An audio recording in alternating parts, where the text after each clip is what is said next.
All right, listen real quick. The Lord is about to bless his sons and his daughters, right? However, there is a test that comes with the blessing. There's a test that comes with the blessing. And the test is designed to do two things. Either A, promote you, prove that you are who you say you are. B, expose you that you're not who you say you are, and you will fumble the blessing. You understand? The test is there because if God gives you too much at once, you'll fumble the blessing. So it's like we can't fumble God's blessing. And everybody talk about blessings, but they never tell you about the tests that come with that stuff. It's like a catch-22. It's like it's a contract. I'm gonna give you a sign-on bonus, but if you don't fulfill the obligations of this contract, it will be null and void. You won't get that sign-on bonus. So it's the same thing with the Lord. The Lord ain't gonna just give you a blessing and then allow you to fumble it.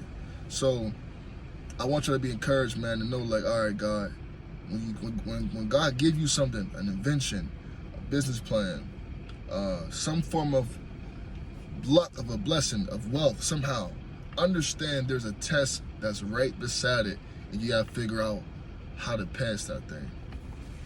There was a story in the Bible of a man from Judah. He was a prophet in 1 Kings 13. He basically came out of nowhere and he prophesied to the altar. He said, "Oh, altar, you will have a son shall be born by the name of Josiah. And Josiah is going to burn men's bones on his altar. And it's a sign that this prophecy is true, because you have to prove all things."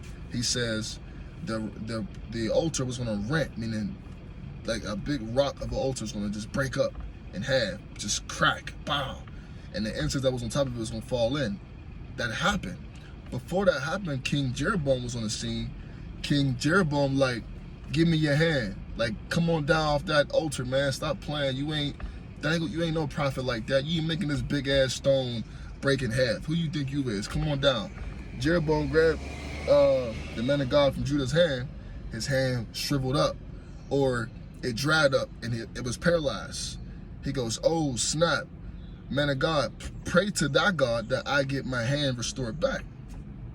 So the man of God did that. Then the King Jeroboam said, look, he said, come with me to my house, get refreshed. I'll give you a reward because I'm a king. He says, look, king, you can offer me half of your palace, bread and water. I will take nothing from you. For the Lord told me, don't eat no bread, don't drink no water, and don't go to a place where I came, meaning don't follow nobody else. So then King Jeroboam told everybody in the city what happened with that man of God. Then the word got back to an old prophet, and the old prophet was, the word old in that context means wise, like the old serpent. The wise is a serpent. The old prophet said, "Oh yeah, this guy did all of that work. Which way did he go?" They said he went, he probably went east, he went west, wherever they said he went. He saddled his donkey. He goes and finds the man of God from Judah under an oak tree. He said, "Are you the man I hear that's doing all the miracles around here and prophesying?" And humble Judah, he like, "That's me." He said, "Come back with me, come eat some bread, drink some water." Now this is twice he was asked this. This is twice. He says, if you offer me half of your house, bread and water, I cannot do it. For the Lord told me not to take nothing from nobody. Don't drink no bread. Don't eat no bread. Don't drink no water. And don't go the way I came and don't follow nobody else. Now this dude, tell you how messed up he is. He said, I too am a prophet, just like you are.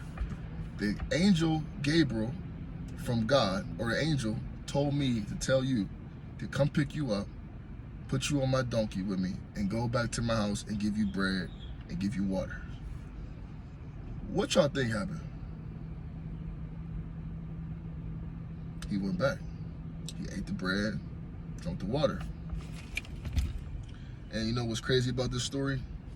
The old prophet immediately got the Spirit of God came upon him. He said, "Oh, man of God from Judah, the Lord told me to tell you, your carcass, which is your dead body, will not even be buried in a grave because you disobeyed the commandment of the Lord when he said, don't eat no bread, don't drink no water, don't go the way that thou camest." So as the young prophet goes off on a donkey, a lion slays him, kills him. The lion is by his carcass body, and the donkey is right there. The lion didn't even eat the donkey. And all the men walk past and says, wow, look at this, it's crazy. They never saw a scene where a lion don't eat a donkey, kills a man, and they're right side by side. The lion, the dead body of the man, and the donkey. The word get back to the old prophet. You know how evil this man was? He said, the old prophet said, well, he should never disobey God. Should have kept God's word. That's why it happened to him like that. You play that's just evil. That's just the devil. He's evil. Then he goes, the old prophet gets on his donkey, goes back, pick the body up, put him on the donkey, goes back and tells his sons, when I die, bury me by this man, by his bones. And he cried out loud for the man. He mourned for the man now. He deceived them, got him killed from God, then he blamed him for it, and then he wants to be buried by him. Moral of the story is this. When God give you a blessing, because that man of God is like Usain Bolt, right? Imagine Usain Bolt, because that man of God was anointed. He made a big-ass stone break in half from his word. So imagine Usain Bolt losing a race in his prime of his career, right? Like Usain Bolt fails the test of his race. Like he fails his test. Like he was supposed to run for something, he fails his test. So he couldn't even run. And he did everything he thought was right. Me and you ain't no Usain Bolt. We like, damn, if Usain Bolt ain't passed his test, we may not pass the test neither. So don't be haughty or thinking that, oh, that man, he should have listened to the Lord. It's easy to disobey God because you don't know when the test come. It could come tomorrow, tonight, next week, next month. It could come with your kids, your spouse, your job. You don't know where it's coming from. So you have to be on watch like an owl, because had that man not went with that old prophet, who knows the story that been wrote about his life? And that goes for me and you to this day. Let's make you know what the story Lord showed me real quick, y'all, was I said, God, did you know he was going to die by the hands of the old prophet, or being deceived by the old prophet? The Lord told me, in other words, it was a live pre-recording. Soak it in. Soak it in. I said it. A live pre-recording. That's like going live on Facebook, going live on Instagram, but somehow another realm is pre-recorded. So God gave him a live choice to pass that test. God even had faith. God even had hope that he would pass because God gave him a choice.